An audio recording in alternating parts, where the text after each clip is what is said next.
Hi friends, నమస్తే. ప్రజాసేవ తెలుగు ఛానల్కి స్వాగతం. కేంద్ర ప్రభుత్వం అయితే జాతీయ కుటుంబ ప్రయోజన పథకం నేషనల్ ఫ్యామిలీ బెనిఫిట్ స్కీమ్ని గతంలోనే లాంచ్ చేయడం అయితే జరిగింది. ఈ పథకాన్ని గురించి అయితే చాలామందికి, చదువుకున్నటువంటి వారికి, చదువుకోని వారికి చాలామందికి అయితే తెలియదు. నేను ఈ పథకానికి సంబంధించి ఏ విధంగా అప్లికేషన్ చేసుకోవాలి, కావలసినటువంటి డాక్యుమెంట్స్ ఏంటి అనేటటువంటి క్లారిటీ ఇన్ఫర్మేషన్ అయితే తెలియజేస్తాను. ఈ పథకం ప్రతి ఫ్యామిలీకి కూడా 20,000 రూపాయల ఆర్థిక సహాయాన్ని అందిస్తుంది. కాబట్టి వీడియో చూస్తున్నటువంటి ప్రతి ఒక్కరు కూడా మీరు ఖచ్చితంగా వీడియోని చివరి వరకు చూడండి. అదేవిధంగా మీ యొక్క ఫ్యామిలీస్ అండ్ ఫ్రెండ్స్కి అట్లీస్ట్ 10 మందికైనా ఈ వీడియోని షేర్ చేసి వారికి కూడా ఇన్ఫర్మేషన్ తెలియజేస్తారని కోరుకుంటున్నాను.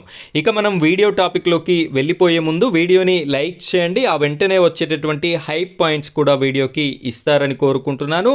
ఇలాంటి లేటెస్ట్ అప్డేట్స్ మీకు నోటిఫికేషన్ రూపంలో రావాలి అనుకుంటే మన ఛానల్ని సబ్స్క్రైబ్ చేసుకోండి. పక్కనే ఉన్నటువంటి బెల్ ఐకాన్ పైన ట్యాప్ చేసి ఆల్ అని సెలెక్ట్ చేసుకోండి. ఇక మనం వీడియో టాపిక్లోకి వెళ్ళిపోయినట్టయితే ఫ్రెండ్స్, ఇక్కడ చూడండి, నేనైతే మీకు ఒక ఆర్టికల్ని తీసుకొని రావడం జరిగింది. దీని యొక్క ఉద్దేశం ఏమిటి అంటే, ఒక కుటుంబంలో ఉన్నటువంటి పెద్దవారు, కుటుంబ యజమాని వారు ఏదేని కారణాల వల్ల యాక్సిడెంటల్ కానివ్వండి, ఏదేని కారణాల వల్ల కానివ్వండి, వారు కనుక చనిపోయినట్టయితే ఆ కుటుంబంలో ఉన్నటువంటి మిగతా వారు దీనస్థితిలో, అయోమయ పరిస్థితిలో ఉంటారు. కాబట్టి వారికి ఆర్థిక చేయూత కలిగించాలి అనేటటువంటి ఉద్దేశంతో కేంద్ర ప్రభుత్వం అయితే NFBS అనేటటువంటి నేషనల్ ఫ్యామిలీ బెనిఫిట్ స్కీమ్ని ప్రవేశపెట్టడం అయితే జరిగింది. ఈ యొక్క పథకాన్ని 2017లోనే కేంద్ర ప్రభుత్వం అయితే ప్రవేశపెట్టింది.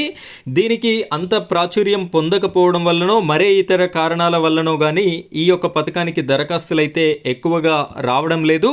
వచ్చినటువంటి నిధులు కూడా అక్కడే ఉండిపోవడం అయితే జరుగుతుంది అని చెప్పేసి అధికారులు అయితే ఇన్ఫర్మేషన్ ఇవ్వడం జరుగుతుంది.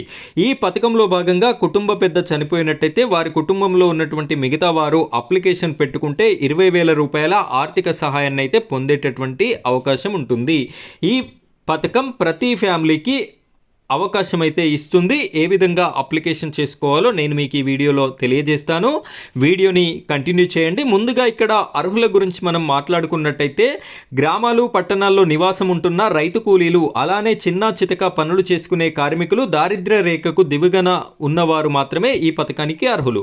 అంటే దారిద్ర్య రేఖకు దిగువన ఉన్నవారు అంటే తెల్ల రేషన్ కార్డు కలిగి ఉన్నటువంటి వారికే ఇక్కడ దారిద్ర్య రేఖ దిగువ ఉన్నటువంటి వారికి తెల్ల రేషన్ కార్డు ఇస్తారు. కాబట్టి ఒక్క మాటలో చెప్పాలంటే తెల్ల రేషన్ కార్డు కలిగి ఉన్నటువంటి వారందరూ కూడా అర్హులేనని చెప్పవచ్చు.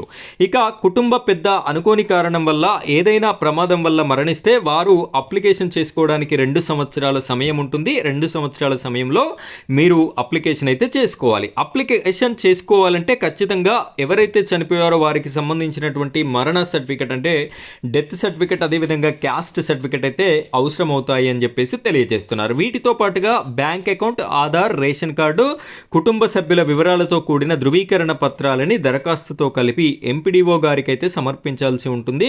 గతంలో ఎంఆర్ఓ గారికి అయితే అప్లికేషన్ ఇచ్చేటటువంటి వారు, ఇప్పుడు తాజాగా కేంద్ర ప్రభుత్వం అయితే వారికి ఆ ఛాన్స్ అనేది తీసేసి ఎంపీడీఓ గారికి అయితే లాగిన్ ఇవ్వడం జరిగింది. ఈ దరఖాస్తులను విచారించిన తర్వాత లబ్ధిదారుల ఖాతాల్లో రూపాయలు 20,000 జమ చేయడం కూడా జరుగుతుంది. దీని గురించి సరైన అవగాహన లేకపోవడం వల్ల చాలా జిల్లాల్లో ఈ పథకం కోసం అయితే దరఖాస్తులు చేసుకోవడం లేదని అధికారులు తెలియజేయడం అయితే జరుగుతుంది. కాబట్టి ప్రతి ఒక్కరు కూడా వీడియో చూస్తున్నటువంటి మీరు కూడా మీ వంతు సహాయంగా, మీ వంతు బాధ్యతగా ఈ పథకం గురించి మరో 10 మందికి తెలియజేస్తారని కోరుకుంటున్నాను. Thank you friends, thank you very much.